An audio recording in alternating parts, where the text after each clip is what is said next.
It's the Sit and Pie Show. It's the Sit and Pie Show. Welcome back to the Sit and Pie Show. We've got a great return guest this evening.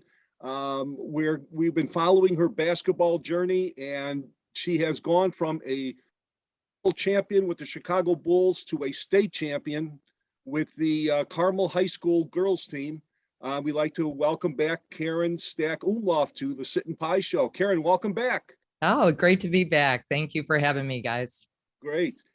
Before we get started talking about your season at Carmel, Chris has dug out a surprise that he wanted to share with you. A little bit of reminiscing. This is okay.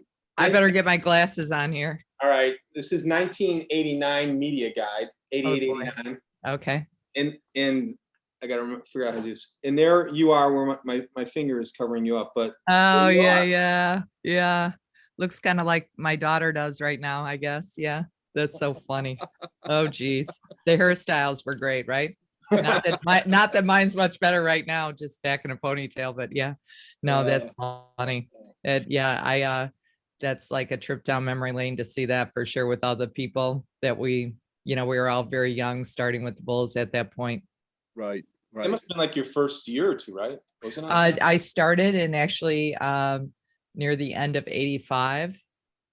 So yeah, that was, I was a couple years into it at that point, a few years in. Your brother Jim is in here too, by the way. Oh, okay. Scout. Yeah. Special assistant, something. Yeah. Okay. Good times.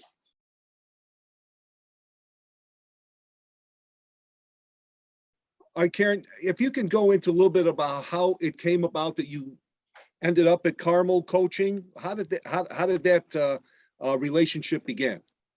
Well, the connection was Steve Pratt with Full Package Athletics. And my brother has two high school age daughters and a son who's in 8th grade, and they were considering going to his club. And he's like, you should call Steve. He's only a mile or so from your house where he's working people out. So we talked, and I knew immediately he was someone I wanted to learn from.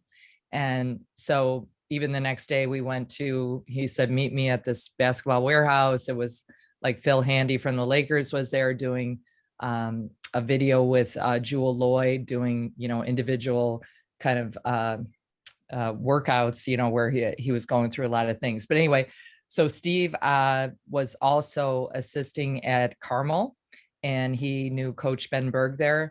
They had his daughter actually trained under Steve too.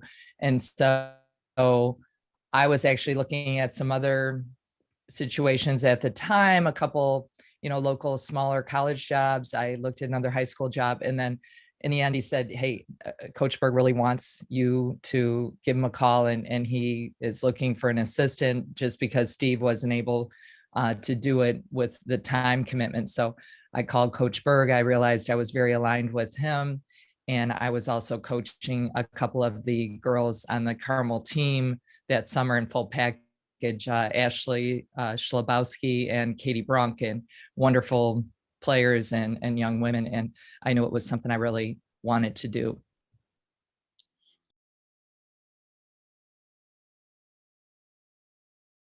Yeah, and Karen, now that you've coached at multiple levels, the NBA compared to high school, has your approach changed at all from when you were coaching in the NBA and the way you deal with players, or is it basically the same thing?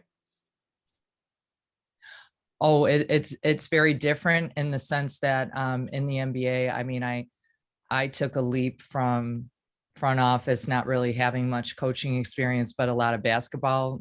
I felt like a lot of my whole life has been basketball. But when you get into the coaching profession, it's just such a different thing. And I was at the bottom of the totem pole, rightfully so. And so you're just trying to learn from everyone, and you don't really get a chance at doing reps with the players too much. You just kind of sit back and jump in and rebound and things like that, but you're not doing much teaching. And now what I've been doing since I left the Bulls is a lot of teaching, a lot of hands-on, and you're just really involved. And so presenting to the players, talking to the whole group, like those were things I didn't do with the Bulls. I wasn't ready for that. So I'm kind of, in the way that I work with the girls too, they're still learning. When you're working with the pros in the NBA, they're pretty darn good. I mean, there's not a lot of there's not a lot of tweaks you're making there. So there's kind of a big difference in how you coach it too. Right.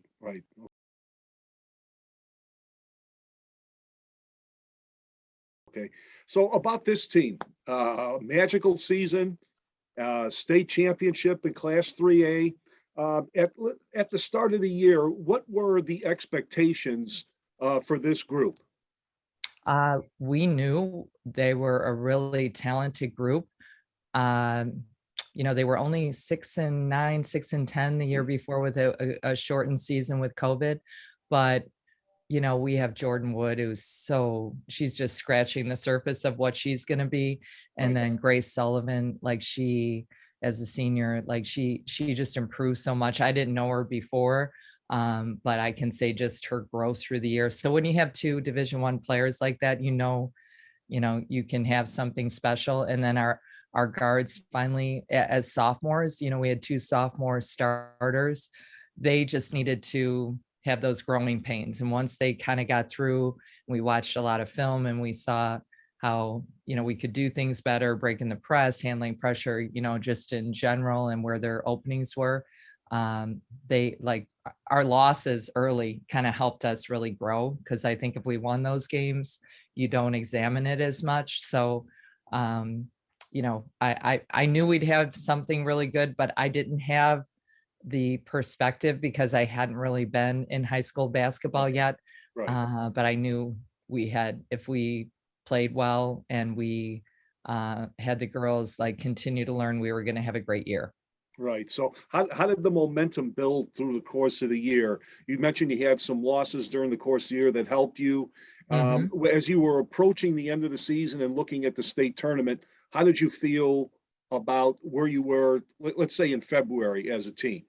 Well, and I think what really helped him, we actually had our banquet this past Tuesday night, and coach kind of recapped everything, so it's fresh in my mind.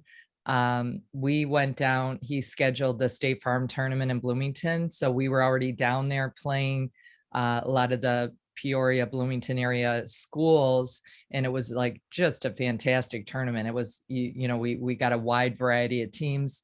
We learned so much from that. And it was good to be on the road like that, almost like a prelude to what we were going to experience when we went downstate. So that was really good preparation. We did well. We ended up 5th, but we were right there to be in the championship. We ended up losing to Washington by 1, and they went on to get in the championship game. So anyway, I think those kind of experiences helped early. And then also we had an unexpected loss to Barrington. I knew they were going to be good, but we weren't prepared for their firepower. It was late at night. They have a really great Division I player who's going to Purdue. And we took a lick, and there were some girls on that team that all of a sudden were having career nights shooting threes too. So, and then we turned around and we played Nazareth the next night and didn't get home till 11 o'clock, and then had a turnaround and not much prep. And we got beat pretty soundly by them. They're a really gritty South Side team that just came in and were veteran players who've been together. So that was another loss. And then we went down to Kenwood, and we had a loss against Whitney Young, because we were a lot of the reason too, I think, that we were missing one of our best defenders is also a soccer player, and she was in a soccer showcase. So she wasn't with us, and we really could have used her. So those were 3 in a row where we were wait, are we not that good? And then we realized we played 3 tough teams. We learned a lot from it. And then we kind of went on a run after that. Well, Karen, you get back to the state, you get into the state tournament, and you get to the championship game, and you're playing Nazareth. a team that you had lost to twice during the year, a really good team. What was the mindset going into that game? Usually, they say it's tough to beat a team 3 times in 1 year. But what was the preparation like going into that state championship game against a team that had beaten you twice during the course of the year? Well, I think the girls knew they really didn't have anything to lose. We were the underdogs. We were really prepared for them at that point. We had kind of looked at what might be our best matchups. And I felt like we were just getting more and more confident. And it was funny how I think we have one of the best crowds too. Like all our student section was incredible. And they were like really getting on those players right from the warm-ups, and they kind of had them, every shot they were missing, they were on them. It was interesting to see that whole mindset. And they're a young team as well, Naz. So, some of the sophomores they start, I don't know that they've been through that much, so, Sure. but we were, I felt like, especially like Grace Sullivan and even our guards, like they just came to play. Like we were ready. And we had been knocked down a few times during the year. So if it started to get close or we lost the lead, we just keep playing. So we've been through that before. Right.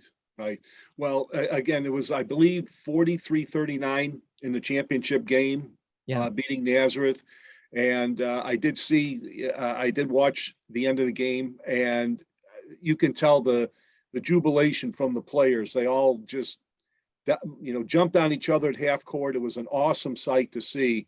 It had to make you very proud as a coach. Yeah, it was surreal, honestly. From our chaplain to, the trainer or security person, like it's such a small, close-knit community, and everyone was there. Our principal, our president, like everyone was 100% supporting the team. And they even, when you think about it, they came down Friday, drove the bus all the way from Mundelein to and fro, came right back Saturday, and no one was staying overnight in hotel rooms. They were just making that trek, and we represented very well, and like everyone felt it. It was just like they knew the significance of it. We had never been there before. Right.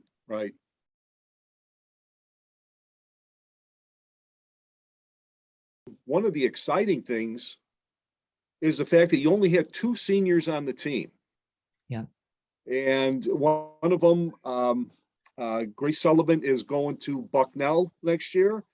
Yes. But you mentioned Jordan Wood, who's signed with Michigan State. So you're going to have some expectations going into next season. Yeah, we won't be a surprise for many people. And Coach laughed because he said, "Yep, he's trying to finish up the schedule." And some of the teams just dropped us because they don't want to play you. And then others were wanting to play us, a lot of, some of the 4A schools. So we're going to probably even have a tougher schedule next year. We had one of the strongest schedules in the state this year. And I think that's why, our ranking was good. We played like kind of I guess you would say, an easier Thanksgiving tournament to start the year. So we won't be doing that. We're going to be in one with a lot of really good 4A schools, I believe, out at Naperville North. And so, yeah, it's all of a sudden, you're not sneaking up on anybody anymore. Target. Right. Target. Yeah.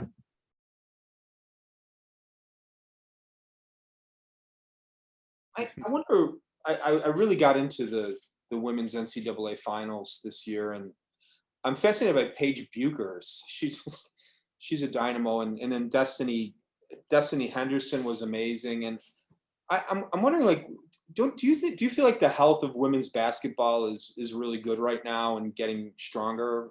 That's my observation. I don't know if you agree with that. Yeah, for sure. And I mean, that was the first year they're actually under the March Madness moniker. And I mean, I think that's really a good thing because they're sharing a lot of the, I think the sponsor, just a lot of, there'll be a lot of crossover with the men's, and it won't be treated as such a different tournament almost. So, and I think hopefully a lot of people got to watch that and see just how skilled and strong and great players that are out there. Like you look at Stanford, you look at UConn, and then we even had a lot of teams that were surprise teams as well. And I followed the Big Ten a lot. They were great all year. They were, they're always ranked in the top 20. So I think, just in the last few years since I've been paying attention to that level, I mostly was watching NBA. I can't say enough about the skill level of these young women.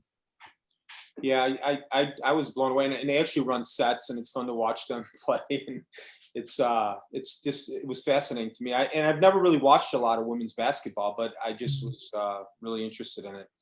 They run those pro sets, they run like the same things that I like. Now I recognize them from being with the Bulls, but we'll run like an Iverson cut, or they're running like horns play, Right. just a lot of the same actions that they run in the NBA, and probably executing them in a little bit different way, but the shooting is really, really great. And if you have good shooting, you can run those plays well.